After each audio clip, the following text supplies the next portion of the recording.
Salut à tous, j'espère que tout le monde va bien. On se retrouve aujourd'hui pour la market update sur BTC, le Forex et le Gold.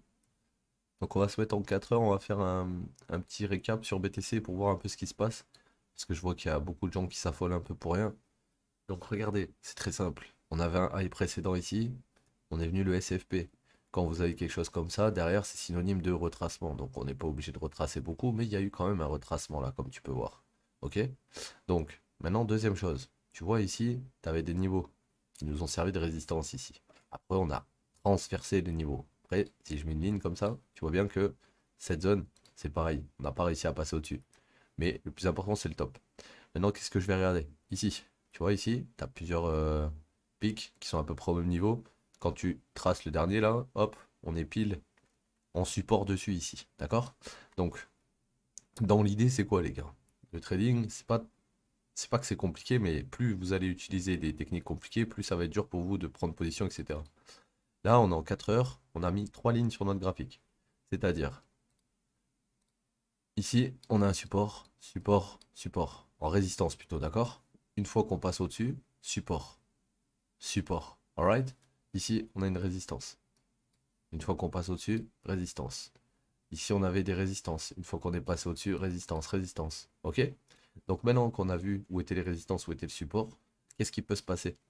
On peut venir taper le support, retourner sur la résistance, ou de la résistance revenir taper le support. Et il n'y a que en cas de break du support qu'on viendrait retester du coup en résistance, plusieurs fois peut-être, avant de redescendre ici. D'accord?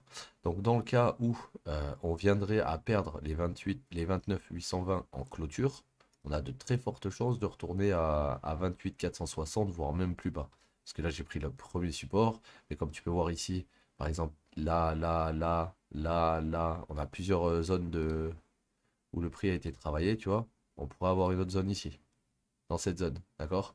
Et à la fin on a ça aussi. Donc, pour moi, BTC. Il va continuer son truc là pour le moment, parce que si on aurait dû descendre vu ce qui s'est passé hier, les drops et tout, on aurait drop hier, je pense, d'accord? Si on aurait dû drop.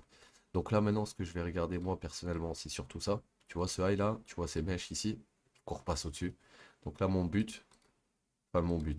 objectif, ça serait de dégager ces deux mèches là. Une fois que ces deux mèches elles sont dégagées, on voit ce qui se passe. Est-ce qu'on a juste une SFP? Est-ce qu'on a une clôture? On casse et on va plus haut? En fonction de ce qu'on verra, ça nous donnera une information sur ce qui va se passer ensuite. En tout cas, dites-vous un truc, c'est que cette zone potentiellement doit être testée puisqu'on a de la liquidité qui attend ici, d'accord?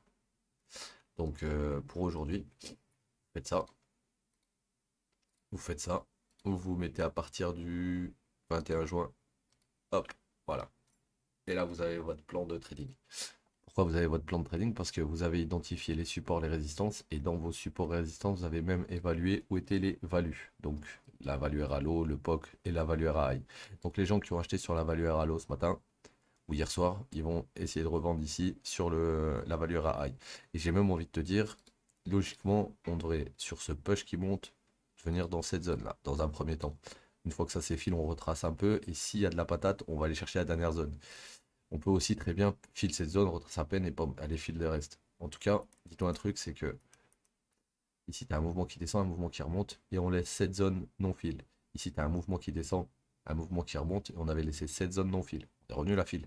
Là on a un mouvement qui descend, un mouvement qui remonte, on a cette zone à refil. D'accord? A, B, C, D, E, si c'est une 4, attention.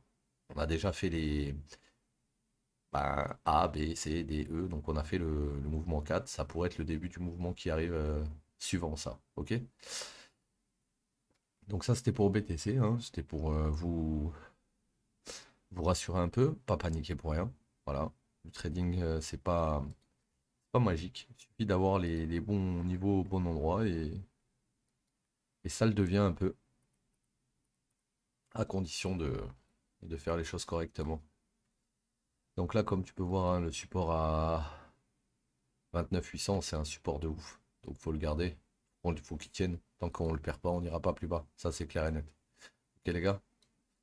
Donc voilà, si on regarde vite fait, admettons en cas de perte de ce niveau, il y a 4% à short, d'accord? Sachant que ton short, tu vas l'ouvrir si on passe en dessous sur cette ligne. Pourquoi sur cette ligne? Parce qu'on va la retester en tant que résistance. Et tu vas faire ça, quelque chose comme ça. En fonction de ce qui se passera ensuite.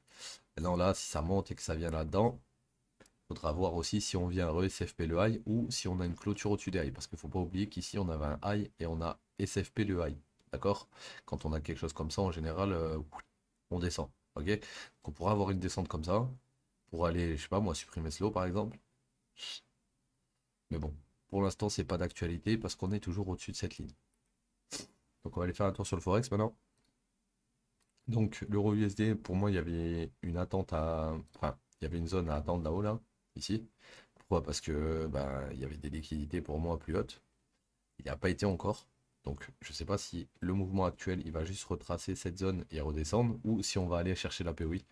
Ça, c'est un peu embêtant, parce qu'en 4 heures, mon ENG Liquidity était par là.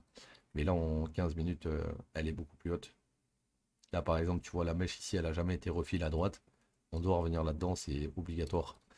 Donc, moi, je pense que là, on a bait. Et je vais toujours attendre que lui, il aille ici. S'il revient pas ici, ben tant pis pour mon short. Tout simplement. J'aimerais bien qu'il revienne ici, voire même qu'il fasse une SFP avant de redescendre. Donc, pour le gold, j'attends toujours ma POI extrême. Si elle est mythe, il y aura un trade. Si elle est pas mythe, ben next. Le GBP, vous vous rappelez, hier, avant-hier et avant-avant-hier, on était dans cette espèce de range, la turtle soup ici. On est descendu dans la POI extrême en dessous. Et dans cette POI extrême, on a SFP low ou peut-être même clôturé en dessous, d'accord? Et là, on essaie de remonter. Donc, dans l'idée, on est baissier. On est baissier. Là, on a un mouvement qui essaie de remonter. Dans l'idée, ce mouvement, il est censé faire minimum une ABC. D'accord? Minimum une ABC, voire minimum une OTE. Faut voir. Si on fait une OTE, c'est simple. La target, c'est 1,27030. Et si on fait une ABC simple, ça va être plus aux alentours des 615, 720. Je pense que on peut aller jusqu'ici quand même, concrètement. Et dès qu'on aura touché les 100%, à voir ce qui va se passer. Dans tous les cas, tant qu'on reprend pas un 27 600, on est toujours baissier sur le GBP, donc faut chercher que des shorts. Ok? Parce que là, court terme, toutes tes legs descendent, descendent, descendent, même si avant ça monte. Ok? Donc c'est ça qu'il faut capter. On va aller faire un tour sur le gold. Donc le gold, regardez. Ça c'est pas bien, c'est pas mal. Alors attends, regardez déjà en 4 heures. Pourquoi j'ai cette ligne ici? On va virer ça. Regarde. Ici, on a un lot qui est cassé, d'accord? Ici là, tu vois ça là?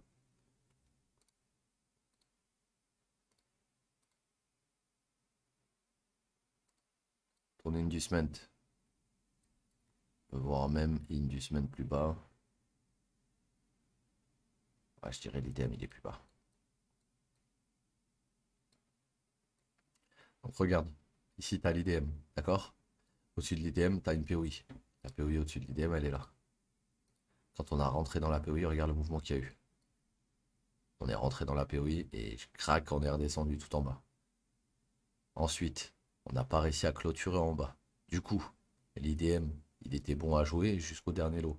Mais maintenant que ce dernier lot s'est fait SFP, on retourne en longue pour aller chercher quoi? L'Engineer Liquidity. Et l'Engineer Liquidity, elle était où dans cette leg? Alors regarde si ton mouvement part d'ici ou part d'ici. Ton premier pullback, il est là. Donc il manquait à prendre cette liquidité. Et qu'est-ce que tu avais au-dessus de cette liquidité? Elle est où ta POI? Look, on zoome. Mec, tu vois. Ici, j'ai un IT, donc un OB avec un imbalance. Ça a déjà été filé à 100%, donc on pourrait dire que ça va aller plus haut. Ça a été un peu plus haut. Là, on a rebreak. Et quand on a rebreak, on est descendu et on est remonté où? Encore une fois, dans l'Engineer Liquidity. Parce que l'Engineer Liquidity, c'était cette bougie, hein. Après, il y a la POI au-dessus. C'est la dernière liquidité avant le top. Ok? Donc voilà. Là, vous avez un retour aux zones avec un objectif théorique ici. Une fois qu'on a cassé cet objectif, vous avez un nouveau boss. Ici, c'est votre IDM. Et voilà. Je dirais même, ici, c'est l'IDM. Là. Donc, dès qu'on va prendre cette IDM, On va revenir là-dedans. Et si là-dedans, on a un rejet, on ira rechercher de l'eau, je pense, une dernière fois avant de rebondir. C'est possible, parce que là, regarde, on a des mèches égales, égales. Là, ça se fait mêcher, ça se fait sortir ici, mais c'est encore un peu trop égal à mon goût. Donc, faut falloir attendre, je pense, pour un long sur lui. Donc voilà, on a fait le tour du marché pour aujourd'hui. J'espère que les analyses vous aident toujours à y voir un peu plus clair. Là, comme vous voyez, hein, tout ce qu'on avait posé comment on appelle ça, comme plan, ils ont été potentiellement tous suivis. Hein. Là, on attend encore, mais le GBP qu'on a attendu pendant plus de 4 jours dans cette zone ici, je vous disais non, faut pas long tout de suite, c'est trop tôt, il faut attendre ici et tout. Et là, maintenant qu'on est ici, ben, vu qu'on a cassé en dessous de la POI, il y a des chances qu'on fasse juste une A, B, C, puis qu'après on aille tout en bas, parce qu'on a breaké hein, la structure. Donc voilà.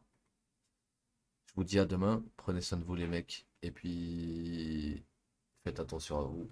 N'hésitez pas à passer sur le Discord, lâchez un petit like, ça fait plaisir. Et moi je vous dis à demain l'équipe. Ciao tout le monde.